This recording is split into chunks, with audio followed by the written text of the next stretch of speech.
All right, guys, Murph's here, and today I want to talk about this, a Ruger New Model Blackhawk, chambered in a 357 Magnum. All right, with that, why don't we go ahead and get into a little bit of history. Ruger started producing firearms in 1949, the company known as Sturm Ruger, that is. By 1955, they would come out with this handgun here, the Blackhawk revolver. Now, this is interesting because it would be able to take advantage of new Magnum loadings coming out on the market at the time.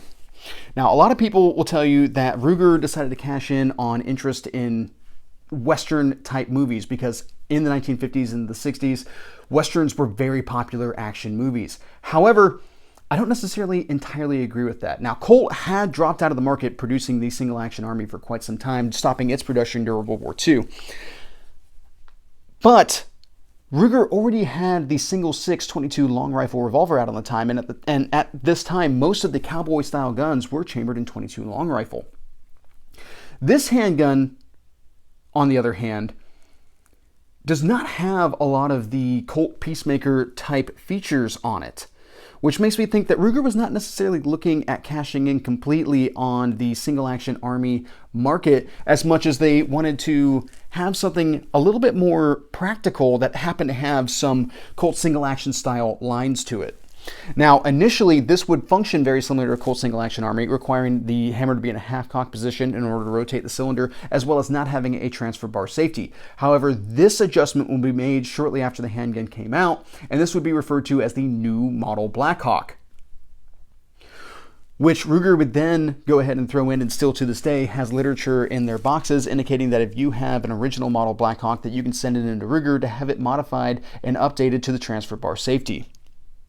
Now, over 2 million of these handguns have been produced in a variety of barrel lengths, finishes, grip options, as well as chamberings. And this has most definitely been a mainstay of the Ruger product line and popular to say the least. All right, guys, that pretty much covers our history portion here. Why don't we go ahead and get into the features of this particular handgun. Right off the bat, we have a 6.5-inch barrel. You can find these shorter from the manufacturer in 4 3/4 inches. And then also different limited runs and stuff like that have been done in a variety of different barrel lengths. So you could find a wide number of options out there for this handgun. Now, as you can see here, we have a blade ramp type front sight and a windage and elevation adjustable rear sight. This is one of the areas where it's a pretty massive departure from the Colt single action army, which would have had a blade type front sight and gutter type rear sights. These are much more practical from a target shooting standpoint as well as a hunting standpoint.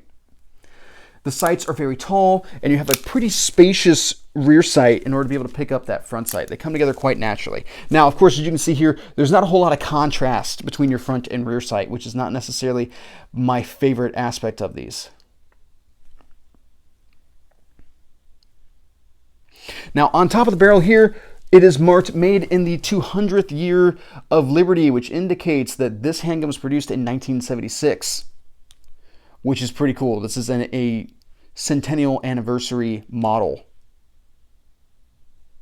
Now, underneath the barrel, you'll note that we have a spring-loaded ejector rod, which is necessary in order to be able to unload the handgun, be it from empties or live rounds. We also have our central access pin located right here, which we can remove with a spring-loaded button right here in order to be able to take the cylinder out for cleaning. Now, something that's interesting about the cylinder is that somebody saw fit, somewhere along the line, to etch some numbers into the face of the cylinder. You might be able to make them out there. Got in there with an electro pencil and made some markings, which is something that you find kind of frequently on some used handguns, so that if it were to be stolen, they could identify their property, which I hate because, of course, that hurts some of the value of this particular handgun if you manage to catch that, which is something you have to keep an eye out for, especially on these kind of sporting style guns. I have a couple other guns that have similar things done to them. All right, now our hammer is a spur type hammer. It has some excellent serrations cut into it, and of course it is well placed ergonomically in order to be able to cock the gun. The hammer has been left in the white. We have a blued finish on the rest of the handgun. You'll note that the receiver on this, as well as the cylinder, are quite beefy. Keep in mind, in 1955, the only other like production handgun out of the market that chambered a 357 Magnum was an end type or an end frame Smith & Wesson. This is kind of the end frame of single action revolvers right here. This is meant to be able to withstand hot pressures, high pressures, hot loads, and all that kind of stuff. In 357 Magnum or the other chamberings like 45 Colt and 41 Magnum that this handgun was produced in. This can take a beating, and especially if you're doing hand loads and stuff like that, this could really handle some pretty steep pressures. And that's something that makes this handgun, again, very different from a Colt single action army, which was in 45 Colt, regardless, not meant to be able to take the true capabilities of what you can do with smokeless powder and 45 Colt ammunition. This can. This really puts this into a whole other category. Now we do have a side loading gate, which as soon as you open that, frees the cylinder to be able to turn. You don't have to put the gun to half cock or anything like that in order to be able to rotate the cylinder. Now, something else to keep in mind, guys, when it comes to unloading this, if your chambers are properly cleaned, you should really only have to hold this upright and gravity should be able to do the rest, especially if you have live rounds still in here. It should work on expended cartridges, but I do find it easier to just go ahead it is that I'm doing that type of stuff just to make sure. All right, now we do have the transfer bar safety in this, which pretty much means that it is drop safe, that whenever the hammer is in the forward position, it's not resting against the firing pin, which means that you're not going to run into the possibility of your primer getting impinged. Now the trigger on this particular handgun, of course, it's a single action handgun, so we have a fairly light trigger. A teeny tiny amount of take up, and then a pretty crisp break. I have no real complaints with this trigger, that's for sure. We have these wood grips with the Ruger, oh, what's this mythical animal? I always forget. Phoenix, there we go, with the Ruger Phoenix inset into them. You can find a variety of different grips on these handguns. These are the original grips on this one. All right, guys. That's features. How does it shoot?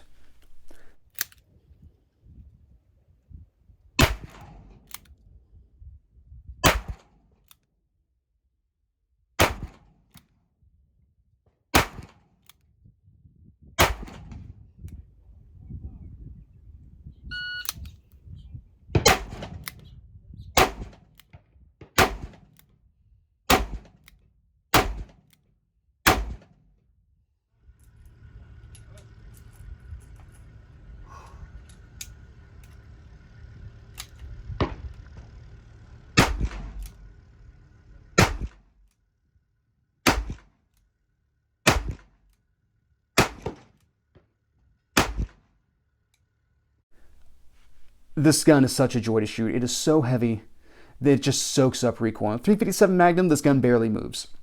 In 38 Special, this gun doesn't move like at all.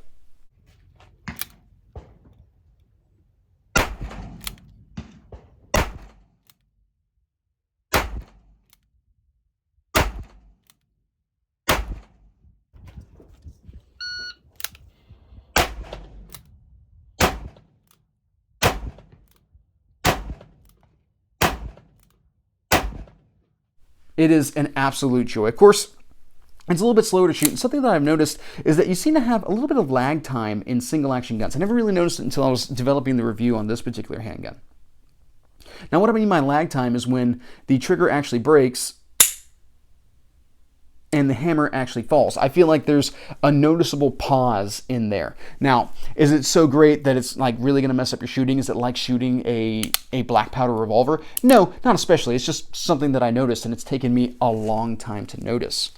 Now, something else to keep in mind, guys, there are other versions of this handgun available which have reversible cylinders. You can get this in a 357 9mm cylinder, or interchangeable cylinders, a 45 Colt 45 ACP cylinder set, as well as a 38 40 10mm cylinder set, which is kind of cool. I remember when I was a kid, my dad had this in both 45 ACP 45 Colt and 9mm 357 convertible cylinders. This is just a 357 38. I don't know if I could just swap in a 9mm cylinder kind of on a lark. I assume not. and I'm not necessarily willing to try it, but if you have, let me know how it went. I don't know if I'd necessarily recommend it, but, you know, to each their own on that one, I guess. Now, reliability and all that kind of stuff has been no problem at all, not a surprise for a single action revolver. All right, what are my recommendations when it comes to this handgun? Would I recommend this for duty type use? Absolutely not. It is not 1883. This is not an acceptable version of duty use handgun anymore. Single action revolver just has a variety. It's slower to shoot, it's less capacity. This only holds 6 rounds. Most of the models of this only hold 6 rounds. You really get no advantage in carrying this over an actual modern duty firearm like a Glock 17 or a HKVP9, whatever. The list goes on and on. All of those pretty much outclass this for actual duty type use. Okay, well, what about for self-defense, home defense? I would not recommend this yet again. First off, it's a very large, heavy revolver, so for self-defense type options, it's going to be difficult to conceal carry this. It's going to be pretty much an open carry option at that point. I don't really recommend open carry. I don't consider that to be an effective means of attending to your self-defense. In addition to that, low capacity, it's slow to fire, and you're stuck with a single action trigger with no real external safety.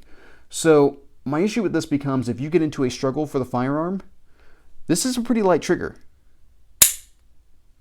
So we're increasing the possibility of yourself or somebody who's not a part of the fight getting shot in the process of struggling for a firearm. Self-defense situations generally occur at pretty close distances. You could run into a situation, especially if you're open carrying, where you're going to be fighting for your handgun.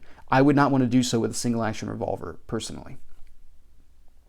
Now, home defense, I guess the weight aspect of it kind of gets canceled out because it's going to be sitting, you know, at your bedside or something along those lines. So at that point, I still don't necessarily love the single action trigger just for worst case scenarios, but I also don't have night sights. I don't have a flashlight or anything like that to be able to identify a target in the dark. There's a lot of advantages that modern handguns would give me that this does not. So I would not necessarily recommend this for home defense. What about competition use? I don't think this handgun's actually legal for like cowboy action shooting or anything along those lines. I think for that you'd have to go to the Ruger Vaquero.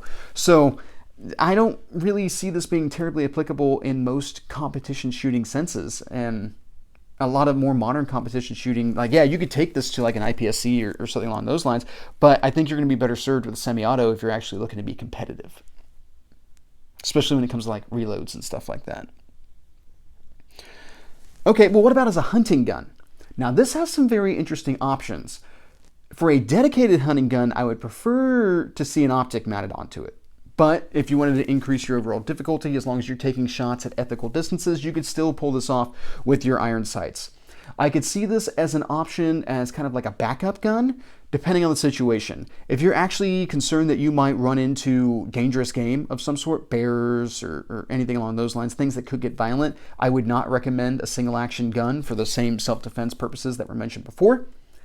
But if you're talking about potentially coming up on, you know, you're in a state that doesn't necessarily have a lot of dangerous game, but if you shot a buck and in the course of tracking it, got into a position where you might actually have, like, that buck may pose a threat to you, you know, a wounded animal can be quite dangerous at times, then this would not be bad for a kind of defensive option there, or kind of a coup de grace type deal. This would not be the worst choice ever, and I have employed it for that reason. Now, what about as kind of like a farm gun? This wouldn't be the worst option if you were more concerned about perhaps being able to ward off like small varmints and stuff like that. This wouldn't be the worst choice. If you were looking to go clean out some traps, this wouldn't necessarily be the worst choice overall. And then for just in general kind of utility type use, taking some pot shots at stumps or something along those lines, this wouldn't be the worst choice. I could see this kind of riding in the holster of somebody who's a cattle hand or something along those lines, working on a ranch in Texas. This just seems to be where this would be like new model nostalgia there. I could see that fitting in quite well. All right, so with that, what are my uses for this handgun? This has been a backup hunting gun for me in the past, and I would more than willingly do so with that in the future. I'm a big fan of the accuracy and reliability of this gun, and you know, it just sometimes you got that animal that just keeps struggling, and it may not be feasible for you to get in close with a knife, and you may not necessarily want to shoot it again with a rifle. This is a good kind of middle ground at that point. All right, guys, I think that pretty much covers my thoughts on this particular subject. I hope you guys found this interesting, and that's pretty much what I got. Have a good day.